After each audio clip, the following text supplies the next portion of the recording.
Hey, Science 10s. Just going to give you a quick overview of graphing motion or motion graphs.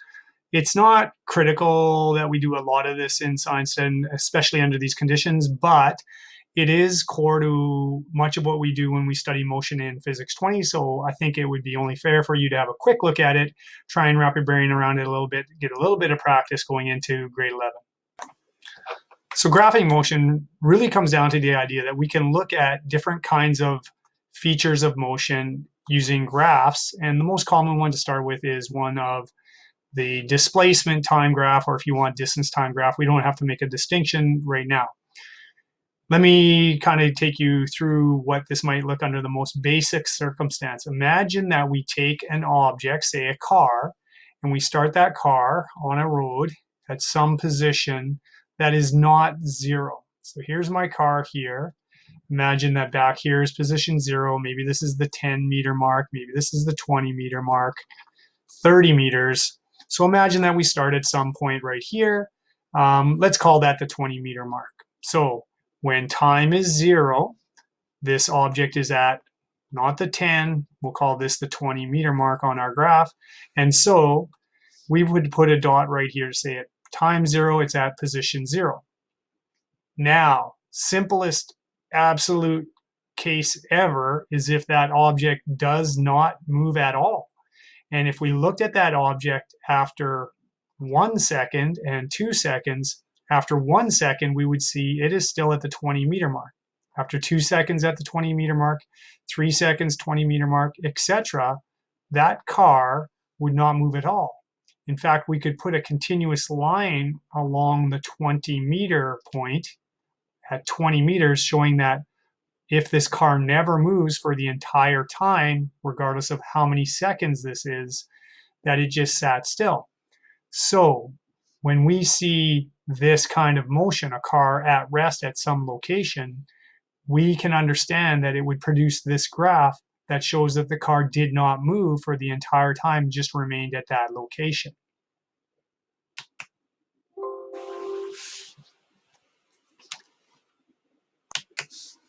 Now, let's imagine that we have a similar situation, only this time we have a car that starts at, say, the same location, the 20-meter mark. Put that right here. The 20-meter mark, where 0 meters is over here. Only this time, the car does drive, and the car drives along the track, along the road, and it makes some progress. And let's imagine, for the sake of discussion, that we end up with a graph that looks like this. Car starts at, we'll call this the 10-meter mark, the 20-meter mark. Car starts at the 20-meter mark right here. But let's imagine that after 1 second, it's no longer at the 20-meter mark. Maybe it's at the 40-meter mark, so right there. Let me change the colors here so we make it clear. These are my dots. At 0 seconds at the 20-meter mark, this is my distance side, this is my time side. After 2 seconds, sorry, after 0 seconds, after 1 second at the 40-meter mark, let's imagine that after 2 seconds, the car is at the 60-meter mark. So we put a dot right here after 2 seconds at the 60-meter mark. And we start to see a trend where this car travels in a very predictable manner after 3 seconds, 4 seconds. In fact, we could probably pull a trick out of the mathematician's handbook, and we could connect all these dots with a line that represents what this travel looked like. And so now we've seen two kind of graphs, one in which the graph ended up being a flat line because the object started at the 20-meter mark and stayed there. So this represents an object that is stopped, whereas this represents an object that is moving. So position time graphs, as we call these, at a glance start to tell us a little bit about an object's motion. Let me show you with a real example with numbers and everything. So you see here we have a video that's going to play of a car. I'll just play the video through to start with. And you'll see that the car just gets a little shove here in a second, and we'll move along the track. And we're going to take a look at how we could produce a graph of this motion.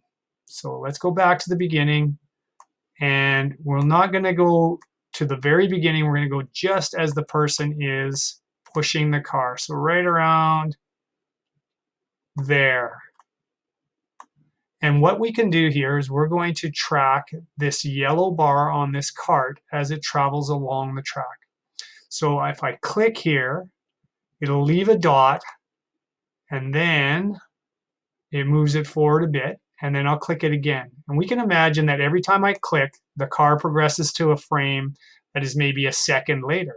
So there it was at 0 seconds, there it is at, say, 1, 2 seconds. It's probably not a whole second, but I can track this object's motion, and I can see that as it moves along here, I can see in this picture by the evidence in these little marks that it's going pretty much equal distances and equal times. And if you take a look at what's being produced on the graph, I'll just finish it off here with the last one right here.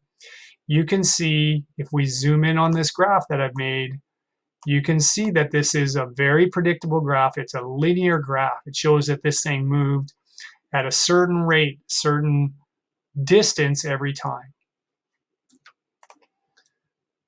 I can show you this if I were to take a line and draw a line that represents along the x-axis here the time that this thing traveled. Oh, I do not like the size of that arrow. If we use an arrow that goes horizontally here to represent the time it took to travel a certain distance right there. So if you think about it, the line that goes along the horizontal represents our change in time. That's how long it took before we made the dot. Let's not worry too much about the numbers, but this is my delta t. And then this would be my delta d. So this is how far the object went, just under 0.1 meters, and it took, under half a second to do it. There's my time it took to travel that distance. Now, if you watch what happens as we go along here, if I move this to the next, between the next 2 points, you'll notice that in the same amount of time, the x, the change in x, and the change in y is the same. And between every 2 points, we get the same distance traveled in the same time period.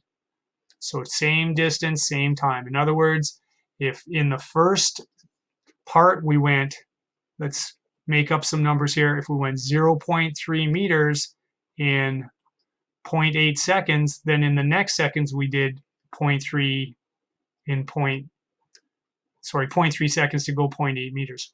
So we always go the same distance in the same time. This is what we call uniform motion. Now, if the object travels faster, think of what would happen to the graph. So if another object, and we represent it with green dots, in the first, I think this is about 0.3 of a second right here, if it was moving faster, it would be further along the track. It might be right here. And then when we get here, it's going to be even further down the track right here. And so an object that is moving faster, we would predict would have a slope that is steeper. So where the green object has a slope like that, the red object slope was like that. And let's remember, when an object is perfectly stopped, then the graph would be just flat. So you kind of get a sense that when you see the steepness of a position time graph, you start to get a sense of the object's speed or how fast it's going. So we can say that the green object here is the fastest. We can say that the black object here is the one that's at rest. This one's fastest. This one down here is stopped. And then this one here is somewhere in between. Now, imagine if an object didn't go at one speed, it got faster. Let's imagine an object that at the beginning starts at the same place as our cart did here at 0 time, 0 position, and maybe at first didn't go very fast. Let's say in the first time section here, it only went maybe 0.05 meters. Okay, so in the first time section, 0.5, it went about halfway up. But then imagine it gets faster. So by the time it gets here, instead of going only half of these squares, I think that's what I was trying to do, is kind of go halfway in between. Imagine that it went one full span between squares. That's 0.1 meters. So in the first time frame, half a meter, but then in the next time frame, I go along one time frame, it goes a whole meter. So now it ends right there. Then in the next time frame, it goes 1.5 meters. So it goes up 1.5 meters would put it right here. So at first it took this long to go 0.5 meters. Now it went 1.0 meters. Now it's went 1.5 meters. Now in the next time frame, it goes, let's say, boom, way up here, like distance of 2 meters. So if it started at 0.2 meters, so if it started at 0.3, we go all the way up to here. I think I'm off by a decimal, but you get the point. So it went this was actually 0.05. This is 0.1 meters. This one is 0.15 meters. This one now is 0.20 meters right there. And then in the next time interval, which ends here, we go 2.5. So there's 1, 2.5, ends right there. And you can start to get a sense of the trend here. Let's highlight the dots. Right there, then it was right there, then it was right there, there, there, there. And if I wanted to connect these dots, it would be done, I'm going to be brave here, it would be done with a sweeping line like this that goes like that. And you can see that this thing is showing not a line that is constant, but a line where the slope just gets it steeper and steeper and steeper. Imagine somebody walking up this hill right here. Oh, it's not so bad. Oh, they get to here. Oh, wait, it's getting a little steeper. Then they get to here. Holy moly, this is really steep. And then finally they get up here and they have to climb the mountain. So this person here, really steep. Well, that means that this object went a really far distance in that time frame. So the object in here went really far. This is a big displacement in this time frame, whereas at the beginning they were going a very small displacement in the same time frame. So this object was getting faster. We call this acceleration. So the magic lesson here is this: when it comes to position time graphs, we really see evidence of an object's speed demonstrated by the slope. If the slope is very little, get rid of all of this. If we have a slope like the one that's shown here, and maybe it's not so much, that's because the object is going slow. If we had an object that was going faster, we'd have a steeper slope. And then if the slope is changing because we have a curving line, that tells us that this object is getting faster and faster and faster. So just some of the basics about motion graphs and how we connect position time graphs to velocity time information. Not going to give you anything too quantitative with this, but I do have a little challenge for you today. I invite you to try it out for fun. And when you're done, if you want to screen capture your progress, that would be great.